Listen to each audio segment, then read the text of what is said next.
2024 के लोकसभा चुनाव को लेकर के अब इंडिया गठबंधन की बैठकें लगातार चल रही हैं और अब बैठक सीट शेयरिंग को लेकर के है।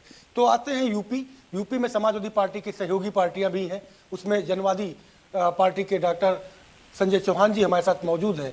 वो कहां से चुनाव लड़ेंगे, उनको कितनी सीटें मिल रही हैं, उनसे खुद बात करते हैं। आप लोग सहयोगी पार्टी के रूप में हैं सपा के, तो कहां से चुनाव लड़ने की तैयारी चल रही है, कितनी सीटें मांग रहे हैं? देखिए संजय जी, मैं अखिलेश यादव जी के साथ 2019 के लोकसभा के चुनाव से पहले से ही लगातार काम कर रहा हूं और 2019 के लोकसभा के चुनाव में भी जब सपा और बसपा का गठबंधन था, उस दौर में भी समाजवादी पार्टी के राष्ट्रीय अध्यक्ष अखिलेश यादव जी ने मुझे चंदौली से लोकसभा का चुनाव लड़ाया था। चूँकि चंदौली लोकसभा सीट पर हमारे लोगों की आबादी थोड़ा कम है, तो हम सब लोगों ने उसके बाद से ही तय कर लिया था कि आने वाला 2024 के लोकसभा का चुनाव होगा, हम घोसी लोकसभा से अपना चुनाव लड़ेंगे। और मुझे पूरा भरोसा और विश्वास है कि जिस तरह से अखिलेश यादव जी ने मुझे 2019 में लोकसभा का चुनाव लड़ाया था, हमारे दल और हमें एक सहयोगी होने के नाते 2024 में वो मुझे घोसी से उसी ताकत और उसी मजबूती से लोकसभा का चुनाव लड़ाएंगे, सहयोग करेंगे, साथ देंगे। इस दिनों यूपी में बड़ी धूम है राम की और तमाम लोगों को निमंत्रण भी भेजा जा रहा है। तो क्या आप लोग पूर्वांचल से आते हैं, आप लोग को भी एक पार्टी है आपकी, क्या निमंत्रण आया? देखिए भाई साहब, भारतीय जनता पार्टी पूरी तरह से सामंतवादी सोच और फांसीवादी सोच की पार्टी है। भारत के सबसे बड़े संवैधानिक पद पर देश की राष्ट्रपति बैठी हैं जो आदिवासी हैं। देश में के लोकतंत्र के सबसे बड़े मंदिर का उद्घाटन होता है, वहाँ पर उन्हें आदिवासी होने के नाते से, दलित होने के नाते से उन्हें आमंत्रित नहीं किया जाता है। मंदिर का हो रहा है उद्घाटन, उसमें भी राष्ट्रपति को नहीं बुलाया जा रहा है।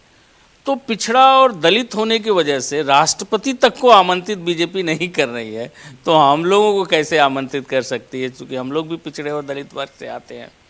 और मंदिर भगवान राम का है, लेकिन पूरा इवेंट भारतीय जनता पार्टी का है, वो भारतीय जनता पार्टी का कार्यक्रम है। हम लोगों को चलो विपक्ष में है, बुलाए न बुलाए, विपक्षी दलों के नेताओं को बुलाए न बुलाए, लेकिन भारतीय जनता पार्टी को कम से कम राष्ट्रपति को तो बुलाना चाहिए। लेकिन चूंकि इनकी सोच में ही पिछड़ा दलित विरोधी है, तो ये कैसे बुलाएंगे? अब बिहार चलते हैं। जनवादी सोशलिस्ट पार्टी वहां पर कितनी सीटों पर लोकसभा चुनाव लड़ने जा रही है, वहां की क्या तैयारी है? बिहार में हमारे पार्टी का स्पष्ट निर्णय और सोच है कि हम लोग बिहार की सभी 40 लोकसभा सीटों पर अपने कैंडिडेट्स लड़ा करके बिहार से जनवादी पार्टी को एक मान्यता प्राप्त दल के रूप में 2024 में हम लोग स्थापित करेंगे। क्योंकि जैसे ही लोकसभा का चुनाव खत्म होता है, वैसे ही 2025 में विधानसभा का चुनाव बिहार में आ जाता है।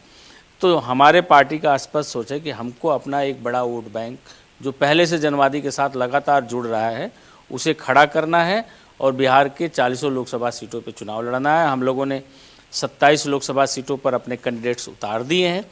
जो शेष कैंडिडेट बचे हैं, 6 से लेकर के 14 तक मेरा लगातार कार्यक्रम है बिहार में। जनवरी में शेष सीटों पर भी हम लोग कैंडिडेट्स निर्धारित कर देंगे और 40 लोकसभा सीटों पर हम लोग चुनाव लड़ेंगे। हमसे बात करने के लिए तो आपने सुना जनवादी पार्टी के राष्ट्रीय अध्यक्ष डॉक्टर संजय चौहान, जिनका साफ तौर पर कहना है कि यूपी के लोकसभा चुनाव पर जनवादी पार्टी इस बार घोसी की लोकसभा सीट से चुनाव लड़ेगी और जीत कर कहीं ना कहीं बिहार तक इस जीत को लेके जाएंगे।